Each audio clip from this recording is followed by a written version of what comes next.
Eh, Lanjut Pak Mujimin, tadi kan sudah diterangin tentang eh, bahwa bambu itu tidak bakal habis untuk kebutuhan konstruksi tol dan lainnya.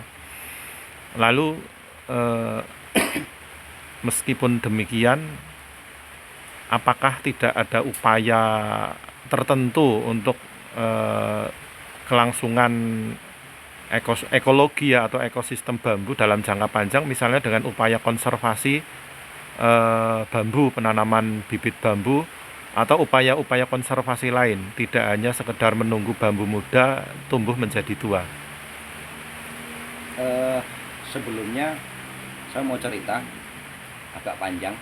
Kita beberapa saat yang lalu kita ketemu dengan teman-teman UGM, satu dari teknik, kedua dari kehutanan, ketiga dari pertanian, dan keempat dari eh,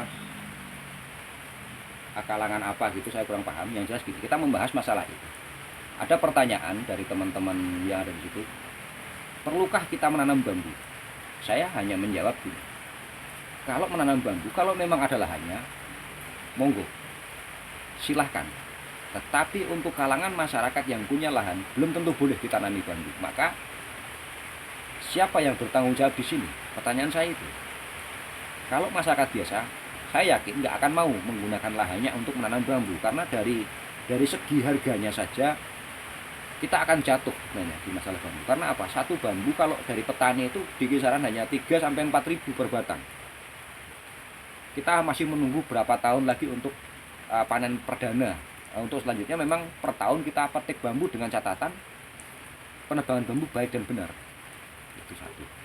Kedua, kalau ada pertanyaan perlukah? Perlu, sangat perlu sebenarnya. Tetapi bagaimana caranya mengatur, tentu dari tim kehutanan sendiri, dari tim pertanian sendiri, atau dinas pertanian, atau dinas perhutanan, atau kementerian yang terkait, atau lingkungan hidup, untuk bersinergi dengan masyarakat. Contoh, di daerah Kulon Progo sendiri ada penambangan yang namanya penambangan batu andesit. Itu menggunakan tanah warga. Nah, saat ini bambu sudah batu sudah diambil semua, jadi tanahnya gundul. Bisakah sinergitas antara pemerintah dan masyarakat itu, ya udah kita nanam bambu atau bahan-bahan yang lain untuk penahanan agar tidak erosi dan sebagainya? Saya kira bisa. Itu salah satu pencegahan. Tetapi saya garis bawahi bahwa besok atau kapanpun, kalau masyarakat biasa awam yang punya lahan diminta untuk menanam bambu, tentu mereka akan keberatan, karena dilihat dari sisi hasilnya masih lama. Itu pertama. Kedua, pencegahan untuk agar terjadi ekosistem yang baik, sebenarnya itu tanggung jawab kita sebagai pelaku bambu, sebagai penebang bambu, sebagai pengguna bambu, sebagai supplier bambu. Satu, kalau kita memilih tukang tebang, mencari tenaga kerja untuk tebang, ketika kita betul-betul kita beri pelajaran yang baik, yang ditebang harus yang tua, yang ditebang jangan sampai yang usia sekian dan sebagainya, dengan aturan tertentu yang ada, maka bambu itu akan terjaga ekosistemnya. Itu satu. Kedua, bambu itu kalau penebangannya betul, tiap tahun kita tebang satu, besok di musim rebung itu tumbuhnya 5, ya 5 sampai 10 rebungnya akan hidup menyusul yang telah ditebang tadi. Itu untuk semua jenis bambu. Untuk semua jenis bambu. Nah, ada pengecualian. Misalnya usia tebang untuk bambu Jawa, bambu apus itu kan harusnya tebang 3 tahun up, 3 sampai 4 tahun, 5 tahun dan sebagainya.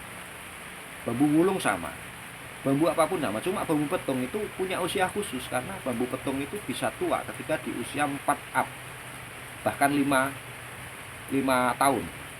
Itulah kendala kita sebenarnya. Nah, jarang para praktisi bambu itu diberi pengertian seperti itu. Karena apa? Ya, taunya mereka menjual.